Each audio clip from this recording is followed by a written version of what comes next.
friends, and welcome back to the Bold & Burn Reads YouTube channel. My name is Emily, and this is my channel where I love to talk all about cozy, wholesome, usually old-fashioned or vintage books that I love reading. I'm here to talk about books. We're going to talk about a book haul. I have been able to do a library book sale, and then there is an Instagram account that I follow that the lady behind it sells used secondhand books, and so I've been able to pick up a couple books from her, which I'm so excited to share all these books with you. They've just been sitting, like, not put away on my shelf because I need to keep them separate so I can talk about them, and I'm really excited about it. So that is what we're going to be talking about today, and then my hope is that maybe next week I'll be able to do a combination of April and May reading wrap up and maybe get back into more of a rhythm then. I'm hoping to really take advantage this summer. I'm in my third trimester pregnant with another baby, our second baby, and so I have a feeling that once the baby arrives there's going to be quite a significant gap of time and whatnot in my ability to make videos. I don't think I phrased that at all correctly, but basically over the next couple of months I'm hoping to continue to do semi-weekly or weekly reading book related videos. Anyway, enough chatter, let's get into the books because I'm very excited to share these with you. So the first three books that I have to share with you are three different Rosamund Pilcher books, which I picked up from the Instagram account I mentioned. I don't know the lady's name behind it, but it's called Brown Paper Packages, I believe.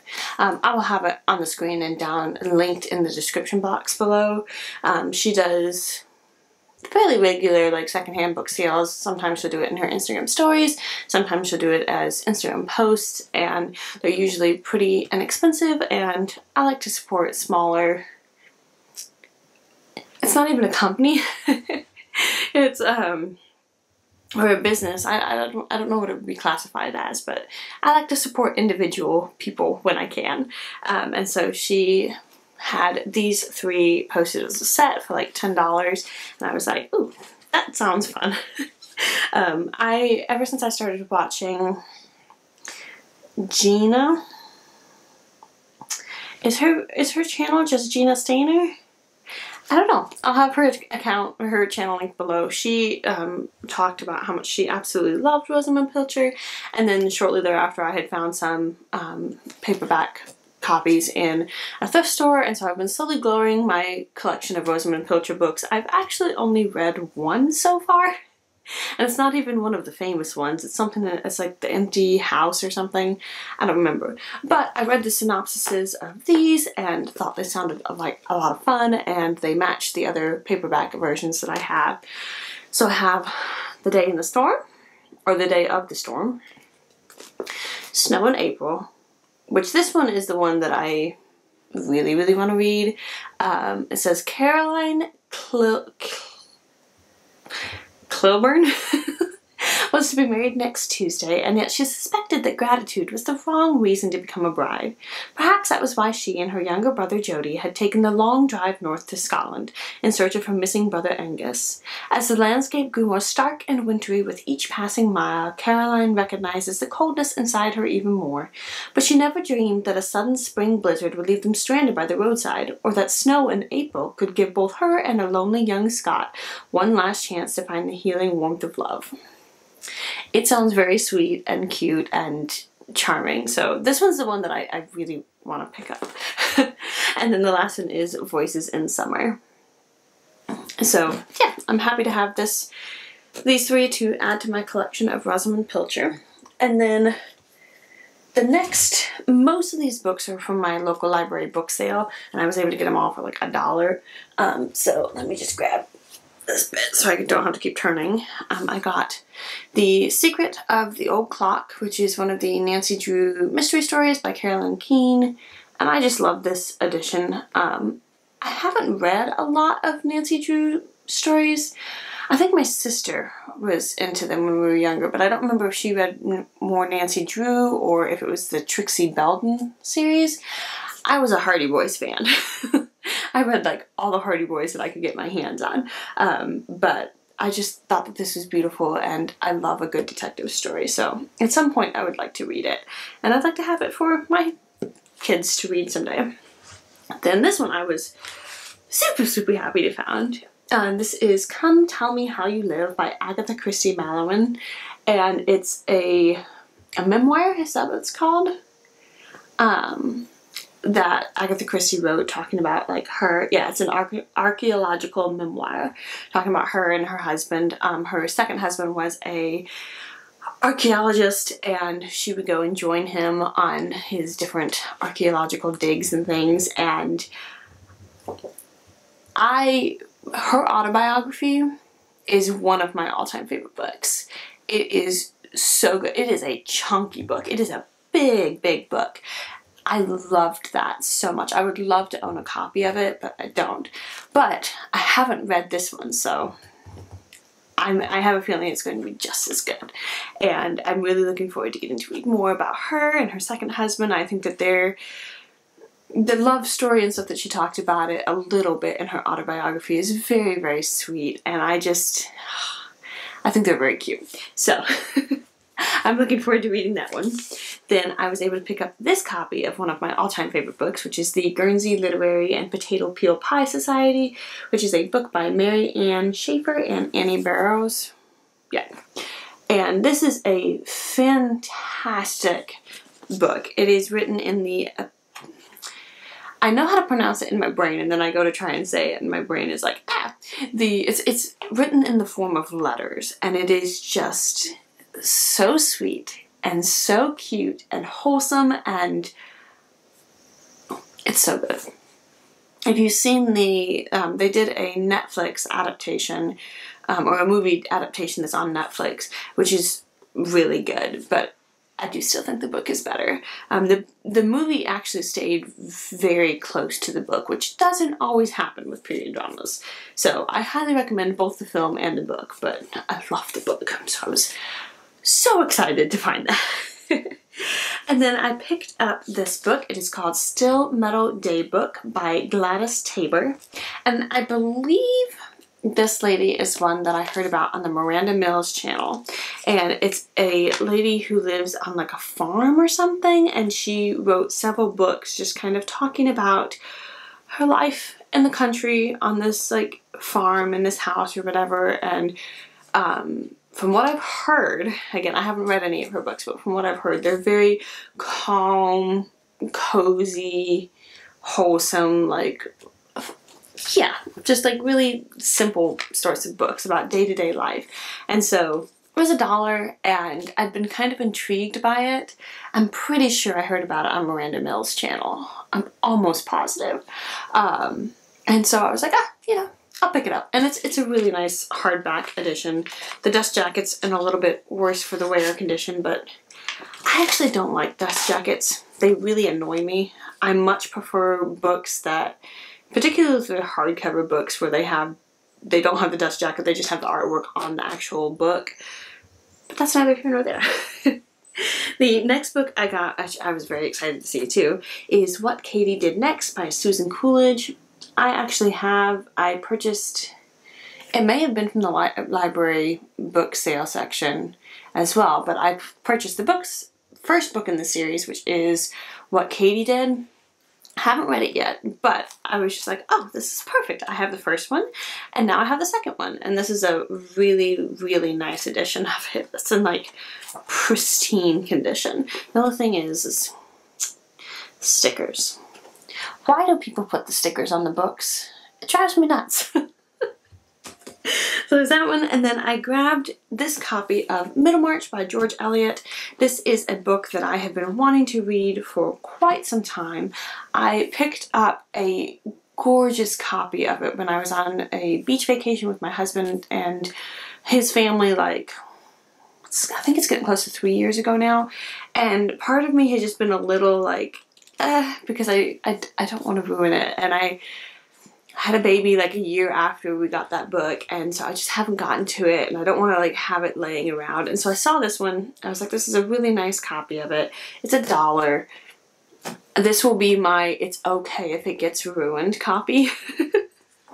Because the other one is just so beautiful. But I have been wanting to read Middlemarch for quite some time. I watched the mini-series. I don't remember the actress's name, but it has Rufus Sewell, however you pronounce his name, in it. Fantastic. So good. And so I would really like to read the actual book. And I've started it several times, and I've got a few chapters in, and then just haven't finished it. So at some point I will finish. But I grabbed that one. And then this one is kind of a funny story. So it's probably like 3 or 4 years ago now at this point. I was able to pick up All Creatures Great and Small, which is one of the books in the series, written by James Herriot. And I was able to pick it up at a used bookstore for like something ridiculous. It was like 10 cents or something. It was insane. And I was like, oh, this is perfect. I've been wanting to read this series for ages. I'll just go ahead and grab this one. And so then the other day, I was going to sit down and I was looking at it and I was about to start reading it. And I was like, hold on. This is the second book in the series, not the first book. So I was so frustrated because I was sitting down, I was going to read it, and I was just like, no. I'm one of those people that really likes to read series in the correct order. Whether or not, like, they need to be, I just like to do it in the right order. So I put it back, and I was like, okay, I'll have to try and see if I can find a copy of the first book.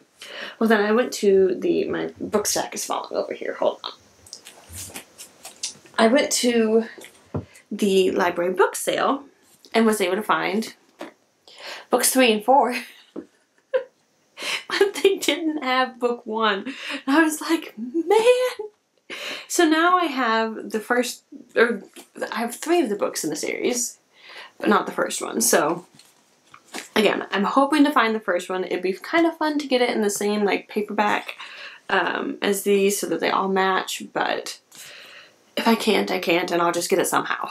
Because I've just been wanting to read this series for quite some time, and especially after reading An Irish Country Doctor book series, which sounds very similar in like tone and mood and countryside vibes as these books. It's made me want to read these books even more. So sometime here, like I said, I'll get the first book. Now, all the rest of the books that I was able to get are all children's books, so we're going to kind of go through them quickly. I love children's books. I have been collecting picture books for years and years, well before I had kids, or had a baby, and I love a good children's book is so important to me. I am so snooty and picky about like what I classify as a good children's book, and to be quite frank, I think that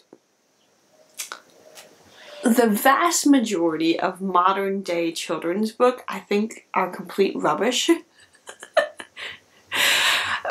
Like I said, I'm a little bit snobby about this, and I like books that have good stories and good artwork, and so usually the ones that I aim towards are the older books. But that being said, the older books are often not in print anymore unless they're like a really popular, famous sort of a book. And so I like to pick them up when I can from thrift stores or library book sales or whatever. If I can find good old children's books, I'll absolutely get them. The first 4 books that I have to share with you are, again, these were ones that I picked up from the Brown Paper Packages Instagram stories sale, and let me go through them. This one I thought was really funny. I got it right before Mother's Day, and it's The Mother's Day Mice by Eve Bunting, illustrated by Jan Brett. And Jan Brett is one of my all-time favorite illustrators. Her artwork is just stunning. Like, it's amazing. It's so good. And I love how in a lot of her books, or not a lot of her books, in several of the books that I have seen of hers, she'll often have like a small little like alternate storyline illustration along the sides of the books. It's so good. I'm very in awe of how amazing her artwork is. But yeah, so it's just this really sweet story about 3 mice brothers who go out to get Mother's Day presents for the mother mouse. So cute. And then it was so funny how coincidentally this happened. But like the week before, for whatever reason, I just randomly thought about Lyle, Lyle, Crocodile. I don't know why. I haven't read the Lyle books, or I think we really only read the first book in the series. I haven't read those since I was a child, like a very small child. But then that week when the Brown Paper Packages book sale came up, there were 3 Lyle books, and I was like, okay, this is too much of a coincidence. I have to get these. So I got Lyle and the Birthday Party, Lovable Lyle, and Funny Lyle. And I'm excited to be able to read these to my little boy, or my little boys, when they get a bit older and can actually appreciate picture books. Then the rest of these are all books that I got from the library book sale. I picked up My Goodnight book, which is illustrated by Eloise Wilkin. And this is a board book. We had a copy of this when I was a little kid, and it's just a very sweet, charming little board book about a little girl who's getting ready for bed. I technically already have 1 copy of this, but often if it's a book that I particularly love and want to make sure that I have around for my kids, I don't mind having 2 or 3 different copies of it, because like I said, with older vintage books, they're not always being reproduced anymore, and so sometimes this is the only way to get your hands on them. So if you see a copy, it's better to grab a couple. So my other copy that I have of this one is not in as good condition as this one. So I just went ahead, again, it was $1, so I was like, fine, twist my arm. Then I grabbed What Am I?, which is just a little golden book. I collect little golden books. I love the little vintage ones. They're so sweet. And this one is just about asking questions, and then there's a little like, what am I? Here's an example. And then you can kind of have the little child guess what they're trying to talk about. And I was like, oh, that's really cute. Like once you have like a 4 or 5-year-old or something, and they can kind of put that together, this would be really fun to read. And I do really like getting the little golden books. I have maybe 5 or 6 at this point. And they seem to be rarer than the standard golden books. So if I see a good one, I'll usually pick it up. And when I say good one, I mean like not one of the random like Disney golden books or Barbie or whatever other. I don't like those. I like the actual like storybook golden books.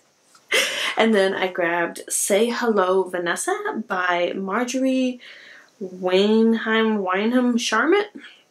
And I mainly grabbed this one because it's illustrated by Lillian Hoban, which I believe is the same illustrator for, what is it? Frances. It's the book about like the little badger family, and it's mainly about the badger daughter, and then it's like she has friends, and then she has her little sister, and so I think it's Frances, if I remember correctly. I'd love to get some of those books. I think I have 1, but I'd like to get the rest of them. But I recognize the illustrator, and I love her illustrations, and it just looked like a very cute, sweet, vintage picture book. And like I said, I like to pick up vintage picture books because they just typically seem to have so much more of a story to them, rather than that actually would have to make the child think a little bit rather than just, I don't know. I'm not going to get too into it in this video.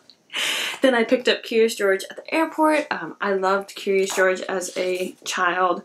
This one, it's kind of sad because the pictures are a little bit like muddy, but I don't think it'd be that big of a deal. And I liked the fact that it's a very nice like hardback version of it. Then I got Sammy the Seal, and this one I got because it was like Danny and the Dinosaur. I think they're by the same authors. Don't quote me on that, but it looked familiar. It looked very much like Danny and the Dinosaur. And so it's just got these cute little illustrations in it. I love it. Then I picked up Little Bow by Julie Andrews Edwards. And the main reason I got this one was because it's by Julie Andrews, who is one of my all-time favorite actresses, and I absolutely love her in like Sound of Music and Mary Poppins and that sort of a thing. And it just looked like a very sweet story about like a kitten that gets adopted and whatnot, and the illustrations are just beautiful. That's one of the things where sometimes, even if I don't know what the story is about, if the illustrations are good and I think that the artwork is good, I'll pick it up. It's like I said, I feel like a lot of the modern day picture books that I've seen, I do not like the illustration style. I like a very like traditional sort of artwork, and so this one just looked beautiful, and it's written by Julie Andrews, so couldn't help it. And then my book stack's falling over again. The last book that I grabbed was Eric Carle's Animals, Animals, and I love this one because it's a bunch of like poetry and all of Eric Carle's illustrations. So it's a good thick book, but it's just a very cute sort of thing that you could like pick up and read one or two poems to your child, and they can like look at the picture while you do it. So I was like, that's another one where it's like I try to think ahead for my little boy and future children, to not just get books that are at their age level now. So if I find something like this where I'm like, okay, when he's like 5, 6, 7, etc., I'm hoping to homeschool. Unless something crazy happens, I'm planning to homeschool. And so for something like this would be perfect for doing like a little poetry lesson or something.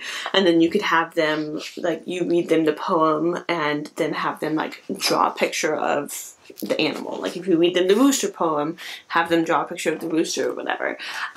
So something like this will be really nice to have on my shelves at that point. But until then, it's also just really, really fun and pretty to look at. Because it's just, his illustrations are just phenomenal. Like the amount of work and stuff that must go into them. Oh my goodness, look at all the different birds on there. Like, that's so cool. Anyway, that is all for today. Hopefully this was a nice shorter little video to kind of get me back into making videos. I hope that you enjoyed. I'd love to know what you are reading and enjoying this early summer season, and I will be back as soon as I can with my April and May reading wrap up, and I have some fun books to talk about. I have been influenced by some different people, and I have some fun books, so stay tuned for that. Thank you so much for watching, and if you like this video, feel free to like and subscribe, and I will see you on the next one. Bye!